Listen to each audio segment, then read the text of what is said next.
Today my topic is going to be on asthma phenotypes and the role of biologics in asthma.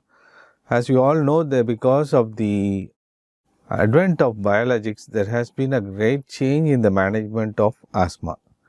And in my talk, it will be an introduction about what is asthma, what is the newer part of asthma syndrome, and how to classify asthma according to the phenotypes and endotypes, characterization of asthma clinical phenotypes and management focused on phenotypes and endotypes, biologics in asthma, what is the molecular target and the role of biologics in the management of asthma, and the key takeaways.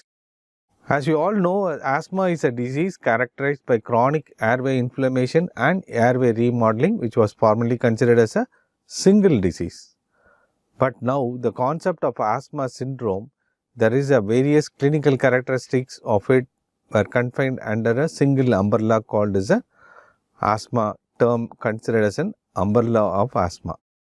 In the umbrella, you have different features including the asthma severity, in which you have to look for the lung function, specifically FEV1, symptoms, whether it is a nocturnal symptoms, whether it is an aspirin sensitive asthma, whether it is an exercise induced asthma, and number of exacerbations, whether it is a severe asthma or a low threshold asthma, and whether it belongs to a Th2 eosinophilic type of asthma or a non-allergic type low Th2 type of inflammation, and specifically a neutrophilic inflammation causing asthma. So, with this different concept of asthma syndrome, there is a paradigm shift in the asthma management from a single disease towards a complex chronic disease with a marked clinical heterogeneity. I will come to that, what is the shift you have from the single disease to the clinical heterogeneity according to the phenotypes and endotypes in bronchial asthma. As I told, this asthma umbrella where you have a late onset asthma and early onset asthma. You have different phenotypes according to the symptoms, whether it is an exercise induced asthma, nocturnal asthma, or an early onset or a late onset, exacerbations, how many times the patient had exacerbation, and what is the FEV1 level, whether it is going for a fixed airway disease or a reversible airway disease. Whereas endotype is at the molecular level, whether it is a Th2 inflammation predominant symptom or an eosinophilic asthma or a less Th2 inflammation is there. According to that, the endotypes will differ. In the Th2 inflammation, you have a phenotype A, B and C, D or different ones. I will come to that later. And in asthma syndrome, you have a physiological, you have a clinical and you have a pathological. In clinical, whether the asthma, as I told, whether it is an exercise induced asthma or a nocturnal asthma or an aspirin sensitive asthma. Physiological, whether there is a change in the FEV1 is there. Pathologically, whether the patient is going for a fixed airway disease or not.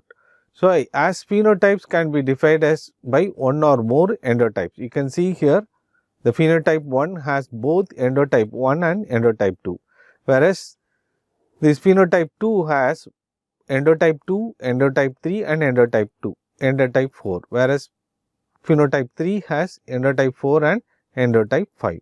So, a phenotype can be defined by one or more endotypes, and an endotype can exist in more than one phenotype. That is the one which is clearly depicted in this picture, as you all can see clearly. Understanding the severity of asthma, you should basically know about what is phenotype, what is an endotype. I have made a small presentation in this by making my own handwriting drawing. As you can see clearly, you have genotypes where you have a 2 allele of genes.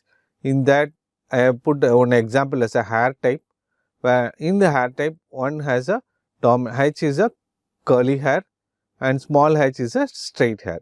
You have 3 different genotypes. One is a homozygous dominant type, where you have both the things are having a dominant H product, HH.